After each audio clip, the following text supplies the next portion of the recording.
And as for the people who carried out this attack, the FBI has released details on the attack so others can take steps to prevent from being victimized like Colonial has been. We do not believe, I emphasize, we do not believe the Russian government was involved in this attack.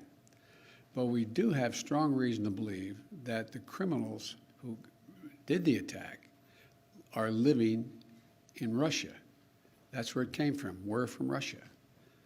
We have been in direct communications with Moscow about the imperative for responsible countries to take decisive action against these ransomware networks. And we're also going to pursue a measure to disrupt their ability to operate. And our Justice Department has launched a new task force dedicated to prosecuting ransomware hackers to the full extent of the law. And finally, let me say that this event is providing an urgent reminder of why we need to harden our infrastructure and make it more resilient against all threats, natural and man-made.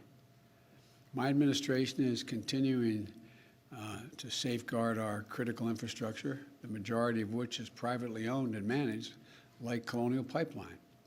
Private entities are in charge of their own cybersecurity, and we know what they need. They need greater private sector investment in cybersecurity. And that's why we launched a new public-private initiative in April that is focusing on strengthening cybersecurity in the electric sector for natural gas, for pipelines, as well as water systems and other lifeline sectors.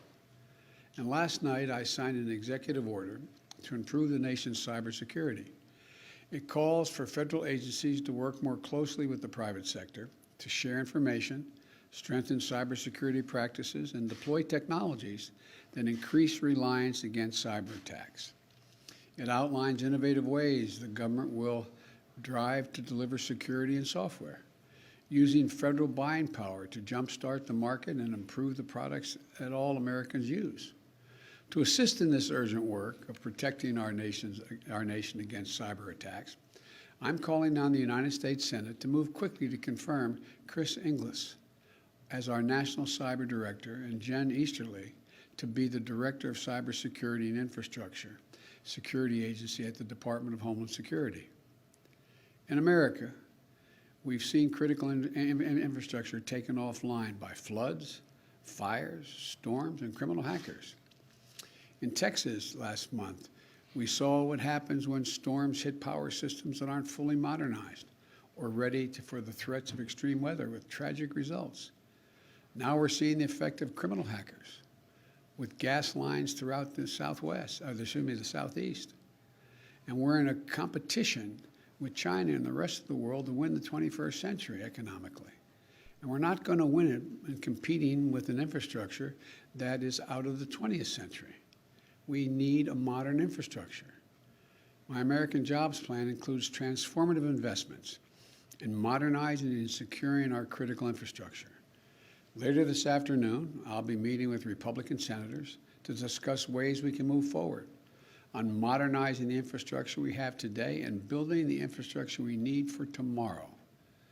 I'm willing to negotiate, as I've indicated yesterday to the House members and to the leadership. But it's clearer than ever that doing nothing is not an option. Again, we expect things to return to normal over the next several days. I will be monitoring Colonial's progress and the federal government's support every step of the way. So stay strong. Help is on the way. We're going to get through this as we always do as Americans, and we're going to do it together. And it's going to be quick. God bless you all, and may God protect our troops.